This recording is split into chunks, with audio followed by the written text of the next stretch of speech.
जय श्री राम। प्रिय भक्तजन, भ्रमर का झरोखा में आपका स्वागत है। पिछले अंक में आपने देखा कि गुरु वशिष्ठ भरत जी सब रामचंद्र जी से मिलने के लिए गए कि मिलकर ही कोई उपाय अयोध्या वापस चलने का हो। यह समाचार सुनकर सब लोग शोक से व्याकुल हो गए, जैसे नए पहली वर्षा के जल के संजोग से मछलियां व्याकुल हो जाती हैं। देवताओं ने पहले कुलगुरु वशिष्ठ की दशा देखी, फिर विदेह जी के विशेष स्नेह को देखा और तब श्री राम भक्त से ओतप्रोत भरत जी को देखा। इन सबको देखकर स्वार्थी देवता घबराकर हृदय में हार मान गए, निराश हो गए। उन्होंने सब किसी को श्री राम प्रेम में सराबोर देखा। इससे देवता इतने सोच के बस हो गए कि जिसका कोई हिसाब नहीं। राम स्नेह सकोच बस कहस सोच सुर राजू, रचौ प्रपंच ही पंच मिली नाहित भयो अकाजु। देवराज इंद्र सोच में भरकर कहने लगे कि श्री रामचंद्र जी तो स्नेह और संकोच के बस में है, इसलिए सब लोग मिलकर कुछ प्रपंच माया रचो, नहीं तो काम बिगड़ा ही समझो। सुरन सुमिरी शारदा सराही, देवी देव शरणागत पाही। फेरी भरत मति करि निज माया, पालु विबुध कुल करि छल छाया। देवताओं ने सरस्वती का स्मरण कर उनकी सराहना स्तुति की और कहा, हे देवी, देवता आपके शरणागत हैं, उनकी रक्षा कीजिए। अपनी माया रच कर भरत जी की बुद्धि को फेर दीजिए और छल की छाया कर देवताओं के कुल का पालन यानी रक्षा कीजिए। विबुध विनय सुनि देवी सयानी, बोली सुर स्वार्थ जड़ जानी। मोसन कहूँ भरत मति फेरू, लोचन शासन सूझ सुमेरु। देवताओं की विनती सुनकर और देवताओं को स्वार्थ के बस होने से मूर्ख जानकर बुद्धिमती सरस्वती जी बोली, मुझसे कह रहे हो कि भरत जी की मति पलट दो? 1000 नेत्रों से भी तुमको सुमेरु नहीं सूझ पड़ता।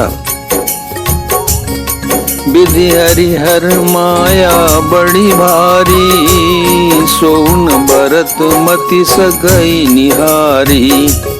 सोमति मोहि कहत करु भोरी, चंदिनी कर की चंड कर चोरी।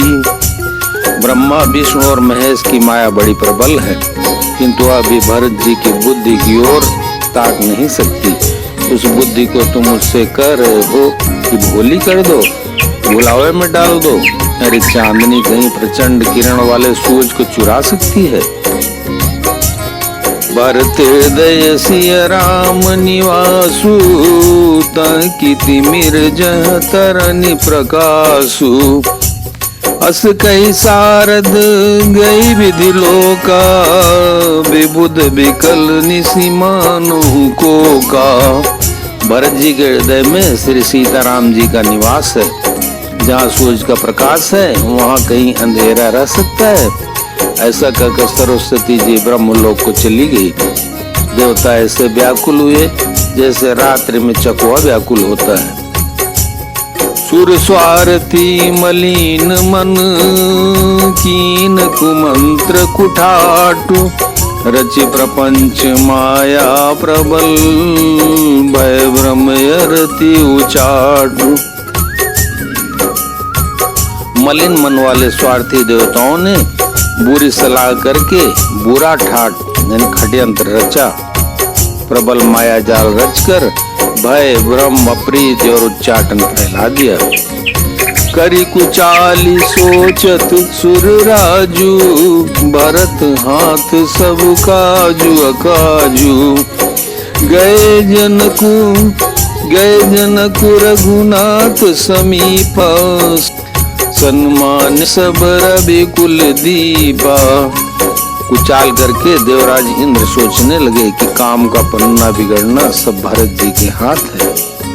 इधर राजा जनक जी मुनि वशिष्ठ आदि के साथ श्री रघुनाथ जी के पास गए। सूर्य कुल के दीपक श्री रामचंद्र जी ने सबका सम्मान किया। समय समाज धर्म अविरोधा, बोले तब रघुवंश पुरोधा। जनक भरत संवाद सुनाई, भरत कहावत कही सुहाई। तब रघुकुल के पुरोहित वशिष्ठ जी समय समाज और धर्म के अविरोधी अर्थात अनुकूल वचन बोले। उन्होंने पहले जनक जी और भरत जी का संवाद सुनाया, फिर भरत जी की कही हुई सुंदर बातें का सुनाई। तात राम जस आय सुदेहु, सो सबु करे मोर मत एहु। सुनि रघुनाथ जोरि जुग पानी, बोले सत्य सरल मृदुबानी। फिर बोले, हे तात राम, मेरा मत तो यह है कि तुम जैसी आज्ञा दो वैसी ही सब करें। यह सुनकर दोनों हाथ जोड़कर श्री रघुनाथ जी सत्य सरल और कोमल वाणी बोले।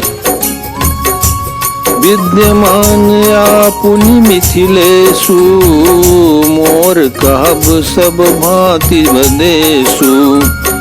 राउर राय रजायसु होई, राउर शपथ सही सिर सोई। आपकी और मिथिलेश्वर जनक जी के विद्यमान रहते मेरा कुछ करना सब प्रकार से भद्दा यानी अनुचित है। आपकी और महाराज की जो आज्ञा होगी मैं आपकी शपथ करके कहता हूँ वह सत्य सबको सिरोधार्य होगी। राम शपथ सुनि मुनि जनकु, सकुचे सभा समेत। सकल बिलोकत भरत मुखु, बनई न उतरु देत। श्री रामचंद्र जी के शपथ सुनकर सभा समेत मुनि और जनक जी सकुचा गए, स्तंभित रह गए, किसी से उत्तर देते नहीं बनता। सब लोग भरत जी का मुंह ताक रहे। सभा सकुच बस भरत निहारी, राम बंधु धरि धीरज भारी। कुसुमऊ देखि स्नेहु समारा, बढ़त बिंद जिमि घटज निवारा। भरत जी ने सभा को संकोच के बस देखा। राम बंधु भरत जी ने बड़ा भारी देह धरकर और कुछ में देखकर अपने उमड़ते हुए प्रेम को संभाला, जैसे बढ़ते हुए विंध्याचल को अगस्त्य जी ने रोका था। शोक कनक लोचन मति छोनी, हरि विमल गुण गन जग जोनी।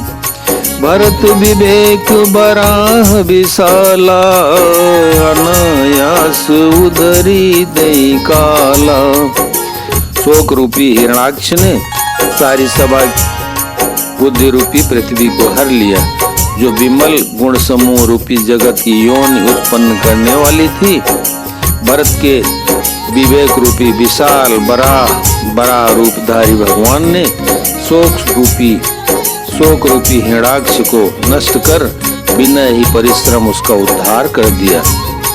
करी प्रणाम सब कह कर जोरे, राम राव गुर साधु निहोरे। क्षमब आज अति अनुचित मोरा, कहूँ बदन मृदु बचन कठोरा। भरत जी ने प्रणाम करके सबके प्रति हाथ जोड़े तथा श्री रामचंद्र जी, राजा जनक जी, गुरु वशिष्ठ की और साधु संत सबसे विनती की और कहा, आज मेरे इस अत्यंत अनुचित बर्ताव को क्षमा कीजिएगा। मैं कोमल छोटे मुख से कठोर धृष्टतापूर्ण वचन कह रहा हूँ। ये सुमिरी शारदा सुहाई, मानस ते मुख पंकज आई। विमल विवेक धर्म नयसाली, भरत भारती मंजू मराली। फिर उन्होंने हृदय में सुहावनी सरस्वती का स्मरण किया। वे मान से उनके मन रूपी मान सरोवर से उनके मुखार बिंदु पर आ विराजी। निर्मल विवेक, धर्म और नीति से युक्त भरत जी की वाणी सुंदर हंसिनी के समान गुण दोष का विवेचन करने वाली है। निरखी विवेक विलोचननी, शिथिल स्नेहु समाज, करी प्रणाम बोले भरत, सुमिर सिय रघुराज। विवेक के नेत्रों से सारे समाज को प्रेम से शिथिल देख सबको प्रणाम कर श्री सीता जी और श्री रघुनाथ जी के स्मरण करके भरत जी बोले, बोलो सियावर रामचंद्र की जय, बोलो उमापति महादेव की जय, बोलो पवन सुत हनुमान की जय।